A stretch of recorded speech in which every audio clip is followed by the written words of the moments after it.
Welcome back, mga kaaldab. Ito na naman po ang inyong lingkod, si Mr. Destiny. At magbibigay po tayo ng pinakamainit na update po ngayon sa social media. Ano na po masasabi ng ilang kritiko ni Mr. Destiny sa mga nagsasabing fake news yan? Hindi si Congressman Spotted yung nakita mo, Mr. Destiny. Gumagawa ka lang ng issue na nasa District 1 ng Quezon City si Congressman Spotted. Yan ang sinasabi natin, mga kaaldab. Kapag ako, duda lagi sila. Hindi po ba? Ako lang daw po yung nakakakita. Ako lang daw po yung nakakaalam. Samantalang silang malalapit kay Congressman Spotted at kay Mengay, hindi sila napagbibigyan. Ito yung sinasabi ko. Mas pinaniniwalaan ko itong mga nakapaligid lang. Kasi sila talaga kahit papaano nagbibigay. Pero si Congressman Spotted magpo-post. Si Ibyang magpo-post. Si Jella, si Ria, mga malalapit kay Mengay. Hindi nga po nagbibigay ng update si Congressman Spotted eh. Kaya nga po ako naghahagilap, naghahanap kung ano yung latest. At yun nga po yun na-discover natin. Ang problema, hindi daw yun si matagal na raw yun. Kumbaga, nasa US pa raw po si Congressman Spotted. Kaya nga sabi ko, di po ba, lalabas na yan si Mengay, ang tabayanan nyo, kasi lumabas na si Congressman Spotted. Di po ba, sa pool ko na naman. Hindi siya hula, di po ba? Sinabi natin na, kumbaga, ngayong lumabas na si Congressman Spotted, lalabas na si Mengay. Pupunta na sa E80. Depende. Sino ngayon ang nagsasabi ng totoo at sino ngayon ang fake news? Ito yung sakit na hindi po nila kayang tibagin, si Mr. Destiny. Hindi po ba? Number 1, updated po tayo. Well, syempre, trending po si Maine Paul Carson. At yung pumapangalawa nga po, walang iba kundi 5 breakups and a romance na sinasabing pinopromote ko. Di po ba? Hindi nyo ba alam na baka si Mengay isa sa nanood? Di po ba? Kaya nga po ito yung iba tama naman po talaga yung sinasabi at naniniwala naman po ako sa kanila. Si Mengay, number 1 celebrity endorsement. Siya talaga yung humakot ng masasabi natin panahon ng pandemic na hindi nawala ng project. Bagkus nagkaroon pa. Main goals, di po ba? At Pop Pinoy. Yan ay panahon ng pandemic. Para lang klaro. Tapos si Congressman Spotted, magaling, mahusay, kumbaga daming award na nakukuha at congressman ng District 1. Nakalusot, real talk to, nakalusot sa mga marites sa NAIA. Gaya nga po ng sinasabi ko, kahit sabihin natin 2 o'clock na madaling araw bumaba ang sasakyan nila Mengay, may mga kasabay yan. Hindi naman po yan sasakay sa isang napakalaking eroplano na silang dalawa lang papuntang Pilipinas. Di po ba? Ano yun, mga kasabay nila Mengay? Sa airplano, puro Amerikano. Tapos hindi sila kilala. Common sense na lang po. Saan nga po ba dumaan si Mengay at si Congressman Spotted? Ano yun, sa likod ng aeroplano? Para hindi makita? Sa totoo lang, kahit naman magpakita sila, normal lang, di po ba? Normal lang na may makakakita sa kanila. Di po ba? Hindi naman po sila yung tipo na sinasabi ng iba suplado.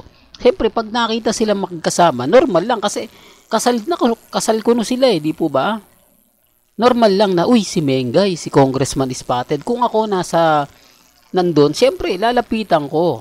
Di po ba? Pipicturean ko. Hindi ko po malapitan ng sa gusto mo, may cellphone di po ba? Yung cellphone high-tech na po ngayon, di po ba? Na pwede niya kunang ka ng malapit kahit sabihin na natin na malayo ka. At take note ang dami nang may mga cellphone ngayon. Ultimo mga driver ng Grab, ng taxi, lahat po.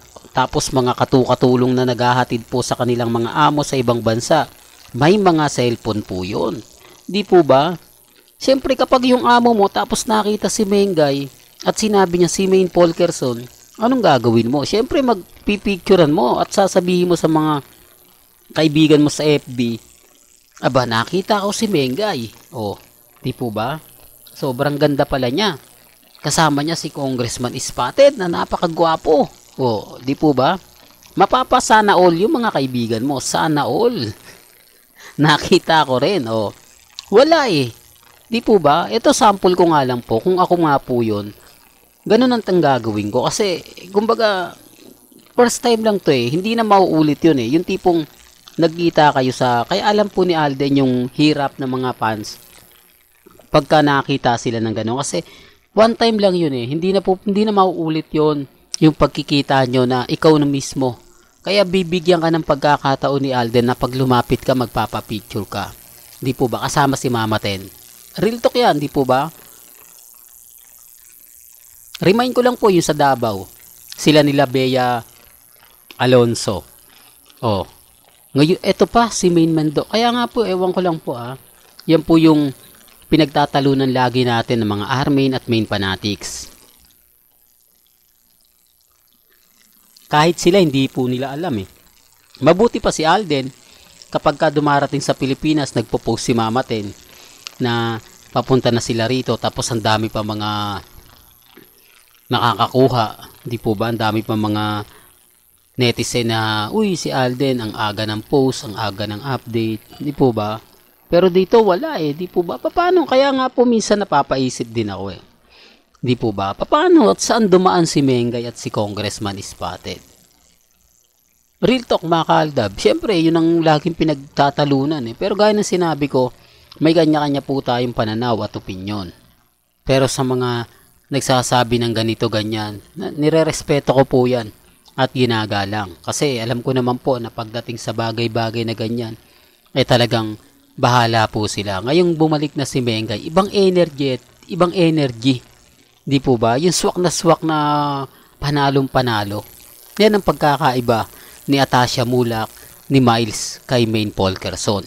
Pagkakaiba na kung saan kay Mengay mo lang makikita. At eto, tignan nyo nga po ba yung tiyan? Di po ba? Mas buntis pa po si mas buntis pa po si Miles kung titignan nyo eh. Di po ba? Pero may kanya-kanya tayong pananaw at opinion mga kalda ba? Kumbaga bahala po kayo kung ano po sa inyo. Well, hanggang dito na lang po ang ating latest updates. Kaya kung gusto nyo pa po ng pinaka-latest at sariwang update, abay tumutok lang po kayo dito sa channel ni Mr. Destiny para updated po kayo sa mga latest at sa mga bagong video po na ilalabas po natin maya-maya lang.